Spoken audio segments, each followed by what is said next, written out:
Good evening.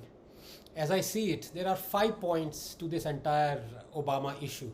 Let me elaborate briefly on each. Number one, while it is good that finally a minister from this government stood up and countered Barack Obama and tried to expose him for his plethora of lies and propaganda driven fake narrative, I'm afraid just mentioning that Obama bombed 6 Muslim nations doesn't make the rebuttal watertight. In fact, all it does is expose Obama's hypocrisy at best. And at worst, it doesn't address any of his selective propaganda driven lies. Remember, a hypocrite on his off day can also speak facts. So one must rebut him on those facts and not just expose him as a hypocrite also. Obama can counter by saying that he bombed nations irrespective of their religious affiliations for the greater good of saving their population from more misery.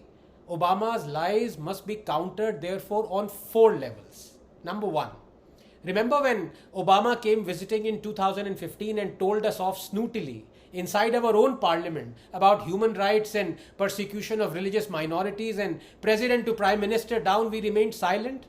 This when during the Obama years there were 270,000 violent hate crimes in 2012 alone, just 1 year.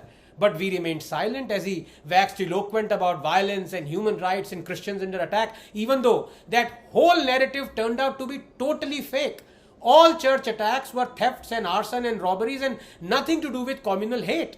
And way more temples had been similarly attacked and vandalized, and more churches had been vandalized during the UPA than during the NDA.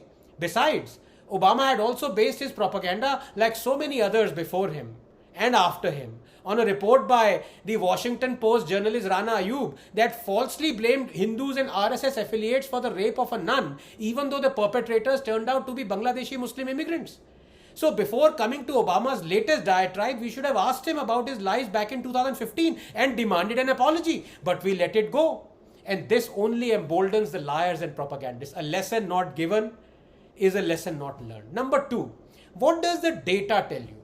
Since 2017, there have been more than 200 documented instances of hate crime attacks, lynchings, attempted lynchings by Muslim mobs on Hindus, Dalits and non-Dalits, including in Ranchi, where a Muslim mob segregated bus passengers based on their religion before wanting to set it on fire. Remember Bharat Yadav, who was lynched in Kashi after being called a kafir? In town after town, Hindus are on the run. In Madhopur, Muslim mob assaulted Dalit women as their procession was playing music while passing by a mosque. In Tonk, Muslim mob pelted stones, attacked a Gujjar marriage procession with sharp-edged weapons. In Barabanki, a 45-strong Muslim mob assaulted Hindu religious procession with sticks, injuring 10. So, this has been going on and on and on. Do I take more names? All right. In Aligarh, in Merma, in Jharkhand, Muslim mobs disrupted Hindu religious processions at multiple places on Ram Navami, did stone pelting. Muslims lay down in front of Hanuman Jayanti Shobha Yatra to halt it. Forgotten all these hundreds of attacks? Or vandalizing a temple in Delhi recently while chanting Allahu Akbar and Nara Takbir, or lynching Gangaram because he dared to file a police complaint when his daughter was abducted, or going on an arson and murderous rampage in Bangalore over alleged blasphemy by a Dalit, or breaking Ambedkar statue, running amok with swords, thrashing Dalit families after they objected to a Dalit girl, Sarita, being assaulted by a Muslim, or nearly lynching a Dalit Jayanti Bhati for daring to wear a Pathan suit, threatening to kill him if he wears it again. None of these instances elicit a response or outrage from the cottage industry of activists and journalists who only highlight incidents where Muslims are the victims. Force feeding beef, forced conversions, breaking temples, lynchings. The list is endless. Let me turn the situation around and expose this perfidious line of argument in a second. Let us say that the media only reports hate crime attacks on Hindus by Muslim mobs and carries on this selective reporting for 9 years. Only Muslim mob attacks on Hindus. I ask you, what will be your impression about India then? Yes, that only Hindus are being targeted by Muslims here. While the truth is that the hate crime attacks are on the exclusive preserve of any one particular religious community. No, they're not. See what I mean? Selectivity seeds propaganda. So, when the media ignores hundreds of Hindu victims of Muslim mob hate crimes, no wonder the agenda-driven leaders pick this up. And it is another matter that in this country a Dalit killed by a Muslim is considered a suicide, not murder. But if it was the other way around, it would not only be a murder of the victim, but also of democracy, of tolerance. This is how propagandists have twisted the narratives. While Jai Meme is unconditional, Jai Bhim is conditional upon the perpetrator not being a meme. We have seen this play out almost every day since 2014 by these gangrenous selectivists who claim they speak truth to power, but power to them is always Modi, even when hate crimes happen in non-BJP ruled states. And when the victim is a Hindu, the media starts to cover up the communal angle. So what qualifies as a communal hate crime, I ask you? Has it now been reduced to media's judgment? Killers didn't know the victim was a kafir? Or are you going to demarcate his ire into religion and non-religion components? Take the case of Palghar, the lynching. The ready identification of a saffron-clad sadhu is not enough. What if instead the victim was a skull cap wearing sherwani clad bearded Maulana brought out by the UP police and gifted to the lynchers with a BJP minister looking on? Would the media still have maintained it as a non-communal crime? Hell no. You cannot cure these propagandists. They are like the Rakt Beej. Their every drop of blood spawns more of the same. So we know who Akhlaq was. But do we know who was Banu? Or Khitaram Bhil? Or Savant Rathod? Or Vidu Jain? Or Ayub? Or Farooq? Or Bharat? By now, Indians have seen through this vicious propaganda, even though Obama may not have, or perhaps he doesn't want to. Number 3. Once rebutted on their shameless selectivity, these chauthi fails quickly turn to this new trope of mainstreaming of violence. And here they say the ruling dispensation is mainstreaming violence, but here again, the communal bigotry by politicians that I condemn across the board, and when it is done by every politician or leader cutting across party lines, these fake activists and usual suspects in the media only highlight the cases selectively.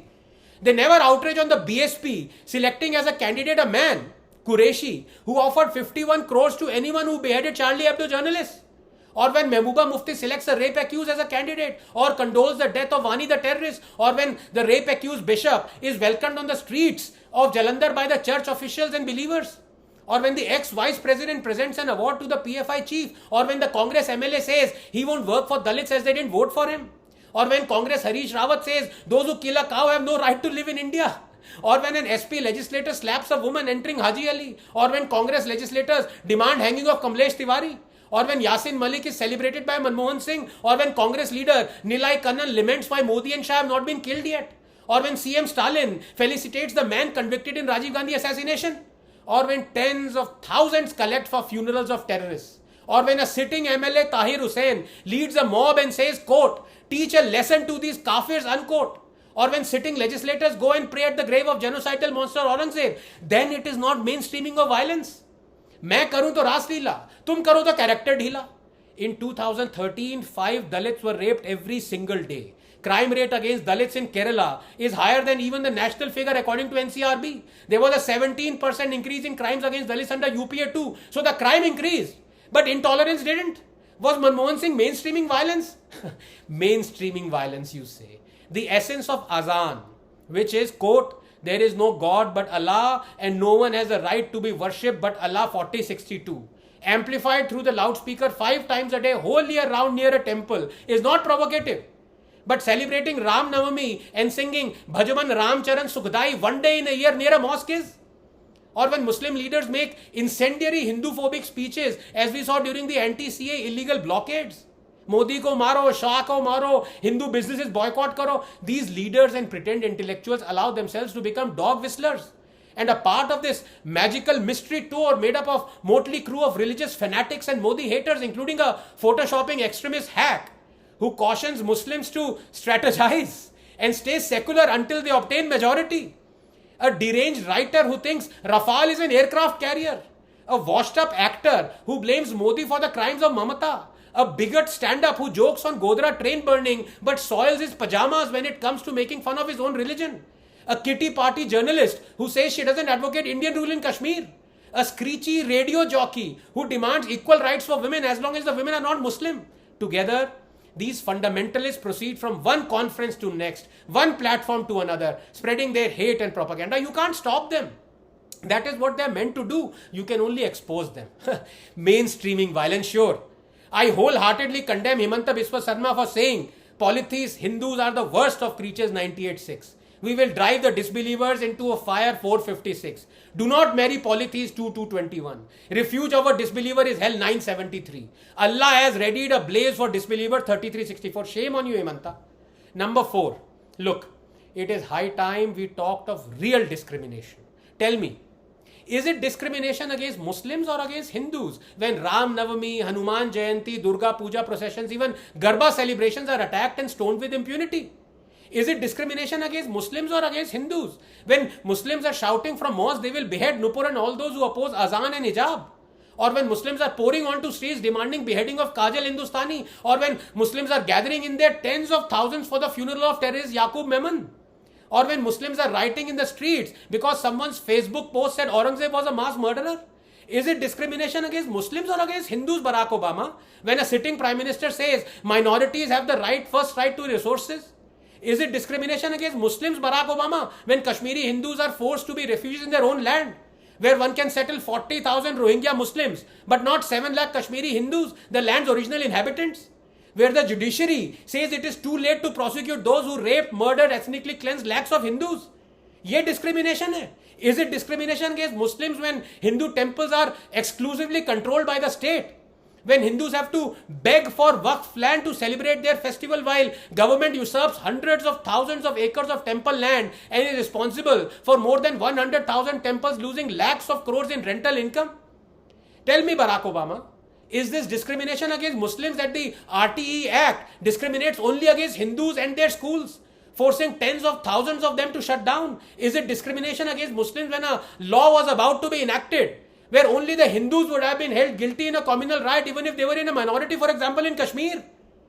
Is it discrimination against Muslims when court judgments and legislative enactments purport to reform only Hindu religious practices but dare not touch practice of other religions? Is it discrimination against Muslims when the Places of Worship Act continues its barbarity and deny Hindus their legitimate right to correct historical injustices and reclaim thousands of demolished temples? Tell me, Barack Obama, is it discrimination against Muslims when the Waqf Act gives overarching powers to Muslims to declare a 1500-year-old temple in Tamil Nadu to be on Islamic land when Islam is only 1300 years old? So who is the real victim? Who? Finally, number 5. When people accuse Modi of not doing anything for minorities and being anti-minority, ignoring their plight, I laugh at their lack of intelligence and logic. अपनी report card check करो, चौथी fail नहीं, तुम तो तीसरी fail हो भाई. Because the truth is the exact opposite. Fact is, Congress is a master at deception while the BJP is a disaster at perception. Here is the hard data. Minorities before 2014, 20,000 skill trained, 5% with government jobs, 3 crore scholarships, 70% girls school dropout rate. And minorities after 2014 when Modi took over, 2 million skill trained, 10% with government jobs, 5 crore scholarships, free UPSC coaching, 30% girls school dropout rate. In fact, Modi has given scholarships to more Muslims than Manmohan Singh did. Has Modi reduced AMU funding? No. In fact, he has increased it, including a 90 crore topping up. While our Muslim population is 14.2%, as many as 31.3% of homes under the Awas Yojana, 33% of funds under Kisan Samman Nidhi, and 36% beneficiaries under Mudra Yojana have been Muslims. Pradhan Mantri Shadi Shagun scheme exclusively for Muslim girls who complete their graduation before marriage. They will get rupees 51,000. Housing, skilling, scholarships, government jobs. No other Prime Minister has comparatively done more for Muslims than Modi. On the other hand, Barack Obama, let us look at conditions of Muslims in a state that has never been ruled by the BJP and whose present and past chief ministers have gone out of the way to appease Muslims. Bengal. In Bengal, Muslims are poorer than any other community, with their population growing twice the rate of Hindus. According to the periodic labor force survey, only 13% Bengali Muslims have regular salaried jobs. Figure for India is 22.1%. 35% Bengali Muslims work as casual laborers. Figure for India is 24%. Muslim in Bengal earn 27 to 40% lower than Muslims in the rest of India. Muslims make up 30% of Bengal population, but only 7% of all university and college teachers in Bengal are Muslims. And if you discount madrasas, the figure is even more minuscule. Literacy rate for Muslims is 7% lower than state average. This, after 40 years of non-BJP rule, non-Hindutva rule, non-fascist rule, after 40 years of rule by those who claim to work for Muslims. Another example of discrimination is the Disturbed Areas Act, where a Muslim is forced to live in a Muslim ghetto and not mix. And who brought in this as a law? Yes, the Congress. But look at Muslims in BJP ruled Gujarat. Their rural per capita income is higher than Hindus. They occupy same percentage of higher government posts as their population share. This is from a Sachar committee report. Their literacy rate is 6% higher than national average. Just 20 seconds. Muslims need to open their eyes and see Modi as a friend, not an enemy. Problem is, Hindus also need to open their eyes and see that they are being actively discriminated against all levels. So there you have it. I have now exposed Obama more than a drunk streaker did himself at Lord's. I hope better sense prevails and he sees the truth.